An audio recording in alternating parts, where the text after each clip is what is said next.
नमस्कार दोस्तों। Planet infra channel के नए एपिसोड में आपका स्वागत है, जहां आप अर्थव्यवस्था और बुनियादी ढांचे के विकास के बारे में नवीनतम अपडेट प्राप्त कर सकते हैं। चलिए दोस्तों, आज की खबरों की शुरुआत करते हैं। पहली खबर कार्गो शिप बिल्डिंग इंडस्ट्री की है, जहां यूरोप के लिए सामान्य ड्राई कार्गो शिप बनाने में भारत तीसरे स्थान पर पहुंच यूरोप के छोटे समुद्री व्यापार के लिए बनाए जा रहे सामान्य ड्राई कार्गो शिप में भारत अब तीसरे नंबर पर है। गुजरात के भावनगर, तमिलनाडु के कोट्टायम और विशाखापत्तनम जैसे भारतीय शिपयार्ड में कई शिपिंग कंपनियों के लिए कार्गो शिप बनाए जा रहे हैं। ये शिप छोटी दूरी की समुद्री यात्रा के लिए है, जिसे शॉर्ट सी ट्रेड कहा जाता है। इन शिप के निर्माण में न केवल तकनीक का बखूबी इस्तेमाल किया जा रहा है, बल्कि भारत के कुशल कार्यबल की भी खूब सराहना हो रही है। भारत की यह सफलता न केवल देश को अंतर्राष्ट्रीय स्तर पर सम्मान दिला रही है, बल्कि रोजगार और निर्यात भी बढ़ा रही है। इस रैंकिंग के अनुसार भारत अब चीन और तुर्की के बाद तीसरे स्थान पर है। यह उपलब्धि भारत की समुद्री शक्ति को दर्शाती है। दूसरी खबर जम्मू कश्मीर से है, जहां नई कटरा श्रीनगर वंदे भारत ट्रेन भारत के रेलवे इतिहास में एक नया अध्याय जोड़ने जा रही है। प्रधानमंत्री नरेंद्र मोदी 6 जून 2025 को कटरा और श्रीनगर के बीच वंदे भारत एक्सप्रेस को हरी झंडी दिखाएंगे। यह सेवा आम जनता के लिए 7 जून से शुरू होगी। यह ट्रेन सेवा ऊधमपुर श्रीनगर बारामुल्ला रेलवे लिंक परियोजना का हिस्सा है, जिसमें दुनिया का सबसे ऊंचा railway arch bridge, Chenab bridge और भारत का पहला केबल स्टेड ब्रिज, अंजी खाद ब्रिज शामिल है। इन संरचनाओं के माध्यम से यह सेवा कश्मीर को पूरे भारत से जोड़ने में महत्वपूर्ण भूमिका निभाएगी। वंदे भारत एक्सप्रेस की शुरुआत से न केवल यात्रा का समय कम होगा, बल्कि पर्यटन और व्यापार को भी बढ़ावा मिलेगा। यह सेवा पूरे साल कश्मीर घाटी को रेल संपर्क प्रदान करेगी, जिससे क्षेत्रीय विकास को नई गति मिलेगी। तीसरी खबर चेन्नई से है, जहां चेन्नई मेट्रो रेल लिमिटेड ने दूसरे चरण की दिशा में एक बड़ा कदम उठाया है। फ्रांसीसी कंपनी एल्स्टॉम को 12 चालक रहित ट्रेन सेट की आपूर्ति का ठेका दिया गया है। यह ऑर्डर 135 मिलियन यूरो का है, जिसमें कुल 96 मेट्रो कारें होंगी, जिनका इस्तेमाल 3 कोच में किया जाएगा। यह परियोजना मेक इन इंडिया और आत्मनिर्भर भारत पहल के तहत होगी, जिसमें सभी मेट्रो कारों का निर्माण एल्स्टॉम के श्री सिटी, आंध्र प्रदेश संयंत्र में किया जाएगा और एल्स्टॉम के बेंगलुरु इंजीनियरिंग केंद्र में डिजाइन किया जाएगा। नई मेट्रो कार चालक रहित संचालन प्रदान करेगी और ऊर्जा कुशल होगी, कम शोर स्तर पैदा करेगी और अत्यधिक पुनर्चक्रणीय होगी। वारंटी अवधि के बाद 15 वर्षों के लिए व्यापक रखरखाव सेवाएं, जिसमें डिपो उपकरणों का रखरखाव और स्पेयर पार्ट्स की आपूर्ति शामिल है, अनुबंध का हिस्सा है।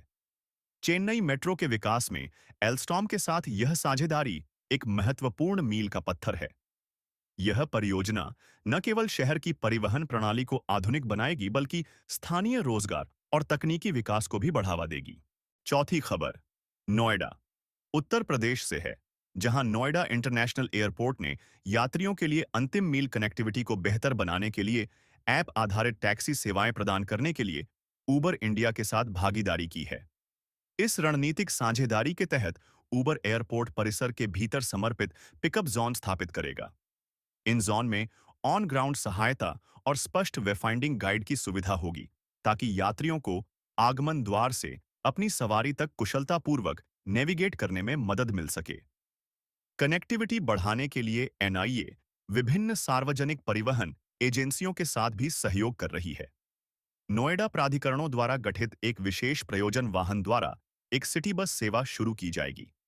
इसके अतिरिक्त हरियाणा रोडवेज एनआईए को एनसीआर के प्रमुख शहरों से जोड़ने वाले मार्गों का संचालन करेगा और उत्तराखंड और यूपी रोडवेज के साथ समझौते हरियाणा, उत्तराखंड और पश्चिमी उत्तर प्रदेश के प्रमुख शहरों के लिए सीधी बस सेवाएं प्रदान करेंगे।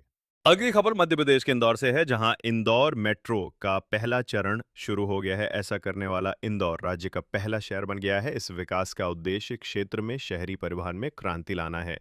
सुपर प्रायोरिटी कॉरिडोर के नाम से जाना जाने वाला उद्घाटन चरण लगभग 6 किलोमीटर तक फैला है, जो गांधीनगर स्टेशन को सुपर कॉरिडोर स्टेशन नंबर 3 से जोड़ता है। इस कॉरिडोर में 5 स्टेशन शामिल है, जिनका नाम सभी प्रमुख महिलाओं के नाम पर रखा गया है, जो समाज में महिलाओं के योगदान को सम्मानित करने की प्रतिबद्धता को दर्शाता है। एल्स्टॉन द्वारा गुजरात के सावली में अपनी सुविधा में निर्मित मेट्रो ट्रेनों में 3 कोच होते हैं और एक ट्रिप में 980 यात्री बैठ सकते हैं। प्रत्येक कोच को बैठने और खड़े होने वाले यात्रियों दोनों के लिए डिज़ाइन किया गया है, जिससे कुशल स्थान उपयोग सुनिश्चित होता है। जनता को इसे अपनाने के लिए प्रोत्साहित करने के लिए Madhya Pradesh metro rail corporation limited MPMRCL ने परिचालन के पहले सप्ताह के लिए मुफ्त सवारी की पेशकश की। उसके बाद अगले 3 महीनों के लिए प्रचार छूट योजना शुरू की, जिसमें शुरुआती 5 स्टेशनों के लिए किराया 20 रुपए से 30 रुपए तक था। इंदौर मेट्रो AI आधारित tracking, QR code ticketing, escalator और लिफ्ट जैसी उन्नत सुविधाओं से लैस है, जो आवागमन के अनुभव को बढ़ाती है। Platform screen door PSD Bharat electronics limited द्वारा NCRTC के सहयोग से प्रदान किए गए हैं, जो प्लेटफॉर्मों से पटरियों को अलग करके यात्री सुरक्षा सुनिश्चित करने के लिए लगाए गए हैं। वर्तमान में 10 प्रशिक्षित लोको पायलट मेट्रो ट्रेनों का संचालन कर रहे हैं, जिन्होंने 6 महीने के कठोर प्रशिक्षण कार्यक्रम से गुजर चुके हैं, जबकि ट्रेनें चालक रहित तकनीक से लैस हैं। अगले चरण का लक्ष्य जनवरी 2026 तक रेडिसन स्क्वायर तक सेवा का विस्तार करना है, जिससे शहरी संपर्क और बेहतर होगा। इंदौर की मेट्रो रेल सेवा का शुभारंभ टिकाऊ और कुशल शहरी परिवहन की दिशा में एक परिवर्तनकारी कदम है।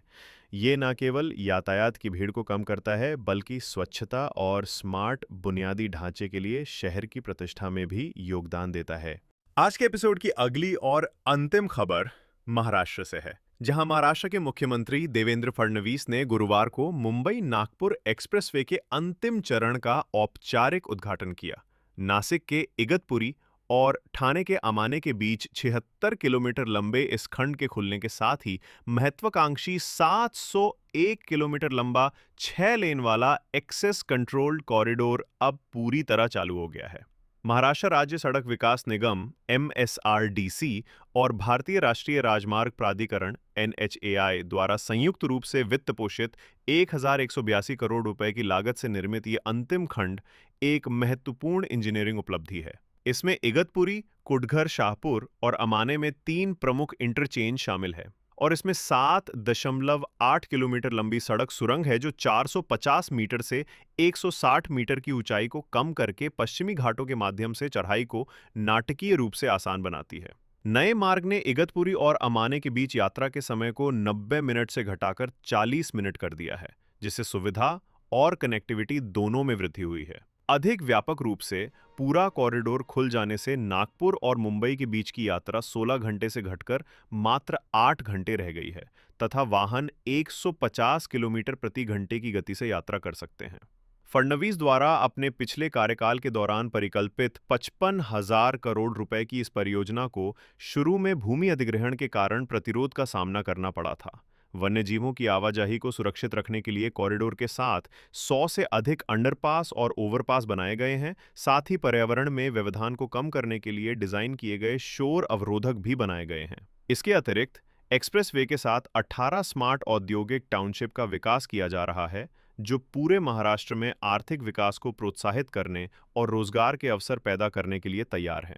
ये परियोजना एक परिवर्तनकारी बुनियादी ढांचा उद्यम के रूप में खड़ी है, जो 10 जिलों और 390 गांवों में फैली हुई है और इसमें 33 प्रमुख पुल, 274 छोटे पुल, 65 फ्लाईओवर और 6 सुरंगें शामिल हैं। एक्सप्रेसवे के पहले चरणों का उद्घाटन दिसंबर 2022 और मार्च 2024 के बीच प्रधानमंत्री नरेंद्र मोदी, पूर्व CM एकनाथ शिंदे द्वारा किया गया था। उम्मीद है कि आपको प्लैनेट इंफ्रा का आज का एपिसोड पसंद आया होगा। आप किस प्रोजेक्ट को लेकर सबसे ज्यादा उत्साहित है? कृपया हमें कमेंट सेक्शन में अपनी प्रतिक्रिया देकर बताएं। भारत की आर्थिक और इंफ्रास्ट्रक्चर विकास यात्रा पर अधिक अपडेट के लिए इस चैनल को लाइक, शेयर और सब्सक्राइब करना ना भूलें। धन्यवाद।